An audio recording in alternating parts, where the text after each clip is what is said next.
खुलुमबाय आं फिन नोंथांमोननिसिम मोनसे गोदान भिडिअ लानानै फैफिनलायबाय। बे भिडिअ आं स्पेशली भारत हादरनि थामहिनबा बिटिसि हालामाव थानाय मोनसे नेशनेल पार्कनि मोनसे रेन्ज अफिसाव आं फैनाय जादों मोनसे गोनां खामानि लानानै आरो बे हिसाबैनो आङो 10 मिनिटसो बे मानास नेशनेल पार्कनि बेन्दोङाव थानाय भुयापारा रेन्ज अफिसाव दान्दिसे बेनि रेन्ज अफिसनि सोरगिदिं थानाय नुथायफोरखौ आं नोंथांमोननो बे भिडिअनि जोहै दिन्थिनो नाजानाय जादों। नोंथांमोना माब्लाबाफोर मानास नेशनेल पार्कआव फैयोब्ला नोंथाङा भुयापारा रेन्जआव नों मानास नेस्ट कटेजआव थानानै नोंथांमोना बे भुयापारा रेन्जनि बेन्दोङाव थानाय भुटान टु बांसबारि नेशनेल पार्क गेटसिम आरो जोंहाय मावजि गेन्द्रिसिम बिनि जोहैबो गिदिंनो लांनो हानायनि खाबु दं आरो बावहाय आथिखालाव गोबां समायना रमायना टुरिस्टफोरनि थाखाय स्पट बानायनाय जादों आरो बेफोराव नोंथाङा गान्दा मैदेर बायदिसिना नायनो हागोन। नाथाय आं दिनैनि बे कन्टेन्टआव नोंथांमोननो मानासनि माखासे नुथायफोरखौ दिन्थिनायनि अनगायै मानास नेशनेल पार्कनि बेन्दोङाव थानाय भुयापारा रेन्जनि सोरगिदिं बिथिंखौसो आं नोंथांमोननो दिन्थिनो नाजानाय जादों। नोंथाङा मानास नेशनेल पार्कआव माब्लाबा फैयोब्ला भुयापारा रेन्ज अफिसनि साव थानो बा बेनि रैरुब समायना महर मुस्रिखौ नायनो नोंथाङा दाबाव बावहाय हाग्रामा महिलारिनि दिनाव थामहिनबा हाग्रा बिफाननि खाम्फा बरगयारिनि समाव बावहाय बिराद गिदिर टुरिस्ट लज लुनाय जादों आरो बावहाय गोबां बिसाननि सुबुंफ्रा बावहाय थानाय जानाय बायदिसिनानि फेसिलिटि बावहाय दंखायो। नोंथांमोना बावहाय बेनि मानास इक'टुरिज्म ससाइटिनि जोहै सावरायलायनानै बा रेन्ज अफिसाव फैनानै बेफोराव थानायनि सुबिदाखौ नोंथाङा लानो हागोन। आथिखालाव आं नोंथांनो भुयापारा रेन्ज अफिसनि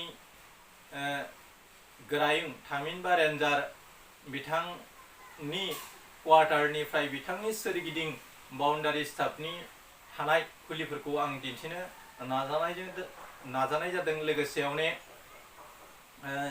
बेवहाय थानाय लज आरो बिबार बागान आरो बायदि नुथायफोरखौ आं बे भिडिअनि जोहै नोंथांनो खिन्थानाय जादों। मिजिंथि नोंथाङा बे भिडिअनि जोहै भुयापारा रेन्जनि गासै नुथायफोरखौ नङाब्लाबो बेनि खोन्दोसे नुथायखौ नोंथाङा बे भिडिअनि जोहै नायनो हागोन आरो नोंथाङा माब्लाबाफोर मानास नेशनेल पार्कआव बेरायनो फैयोब्ला नोंथाङा पाठशाला जानानै फैयोब्ला नोंथाङा खाथिसिनै मावजि गेन्द्रि पार्कजों नोंथाङा हाबनो हागोन आरो नोंथाङा भबानिपुर भाया जानानै फैयोब्ला नोंथाङा भुयापारा रेन्ज अफिसनि जोहै मानासनि सोरगिदिं नुथायफोरखौ नायनो हायो आरो बरपेटा रड जानानै फैयोबा गबर्धना भाया जानानै नोंथाङा टु बांसबारि जानानै मानास नेशनेल पार्कनि थोंजों गेटजोंनो मानासखौ हाबनानै मानासनि रैरुब महर मुस्रि जिब जुनार बायदिसिनाखौ नायनो हानाय जायो आरो नोंथाङा फोनांजाबनि थाखाय मदद नांगौब्ला बे JSP एडभाइस C65 चेनेलाव बेनि कन्टेन्ट नाम्बारा होखानाय दं। नोंथाङा बे नाम्बाराव नाहरोब्लाबो बे नाम्बाराव नोंथाङा कन्टेक्टखौ हरोब्लाबो आं नोंथांखौ मानासनि माखासे गाइडफोरखौ बबेजों हाबनांगौ बबेजों मानांगौ बेखौ आं नोंथांनो फोरमायहरनो गोनां जागोन आरो सोरबाफ्रा गाइडनि गोनांथि जायोब्ला आरो मानासाव हाबनायनि जोहै मानासनि रैरुब महर मुस्रिखौ नायनायजों लोगोसे गाव गावखौनो ब्लग भिडिअ बानायनानै गाव गावखौ मानास दावबायनायनि एन्जयमेन्टनि मोनसे सिनारिफोरखौ नुथायफोरखौ लाखिनो लुबैदोंब्ला JSP एडभाइस C65 चेनेलनि प्रभाइडारजों थोंजों फोनांजाब खालामनो हागोन आरो बिथाङा नोंथांखौ मानासनि सोरगिदिंखौ माबोरै नायनांगौ आरो माबोरै गिदिंनांगौ बिनि सायाव गाइड होगोन। दा आं नोंथांनो सोरगिदिं भुयापारा रेन्जनि साखाथियाव थानाय टावारनिफ्राय माबोरै मैदेर गान्दाखौ माबोरै नाहरो आरो भुयापारा रेन्जनि बिबार बागान आरो बायदि नुथायफोरखौ आरो लजफोरखौ आं बे भिडिअनि जोहै दिन्थिनाय जादों। मिजिंथियो नोंथाङा बे भिडिअनि जोहै मानास नेसनेल पार्कनि बेन्दोङाव थानाय भुयापारा रेन्ज अफिसाव नोंथाङा मालाबाबो फैयोब्ला बेवहाय गोसोबादि थानाय जानायनि सुबिदा दं, महर लाना फैयो ना मानसिफोरखौ क्लास होजोबना दोनोब्रा नोंथाङा फेमिलि लानानैबो फैनो हायो, हारसिङै फैनो हायो। स्कुल कलेज इउनिभार्सिटिनिफ्राय जथायैबो बेवहाय थानो हानायनि माखासे फेसिलिटिफोर दङ। बेनिखायनो नोंथाङा माब्लाबाफोर फैयोब्ला भुयापारा रेन्जआव बा बान्सबारि जानानै फैयोब्ला भुयापाराया बान्सबारिनिफ्राय बारा जानथाय जाया।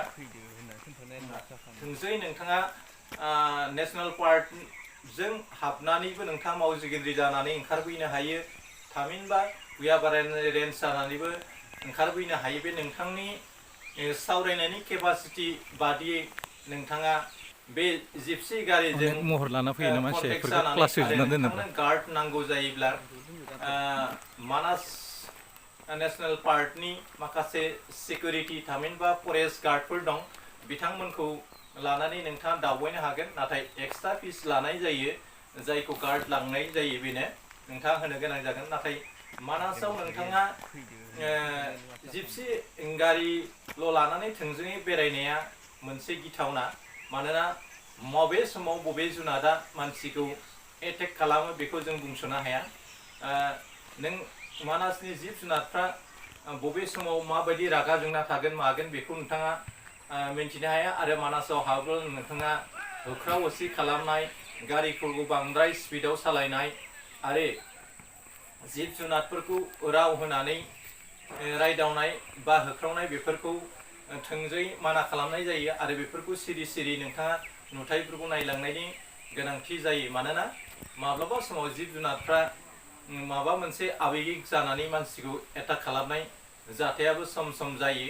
नाथाय बेबायदि जाथाया बांद्राय जाया, थेवब्लाबो थागिदानि थाखाय नोंथाङा नोंथांखौ सेफगार्डनि थाखाय फरेस्ट गार्डखौ लांफानायनि गोनांथि दं। मानोना जिब जुनारफ्रा नोंथांखौ एटेक खालामनो नागिरोब्ला बिथांमोना जिहेतु हाथियार दंखायो नालाय बेखौ प्रटेकसन होनो हागोन। दा बेफोरबादिनो मानासनि थासारिफ्रा, दा बे मानासखौ नोंथाङा बेरायफैबानो बिनि गासै थासारि नुथायफोरखौ नुनो हागोन। आरो नोंथाङा मानास नेसनेल पार्कनि गेट सेरावथ' 200सो हटेल VIP हटेलफोर दङ। लोगोसेयाव नोंथाङा मथंगुरि जानानै थांब्लाबो भुटाननि साखाथियावनो बेवहाय टुरिस्ट लज दंखायो, बेवहाय नोंथाङा भारा खालामना थानो हायो। जेरैबो सुबिदा खालामना होनाय जादों। आरो नोंथांनि जिउ रैखाथिनि थाखाय बावहाय SSB आरो फरेस्ट गार्डफोरा नोंथांनि थाखाय अरायसम साग्रिद जानानै थायो।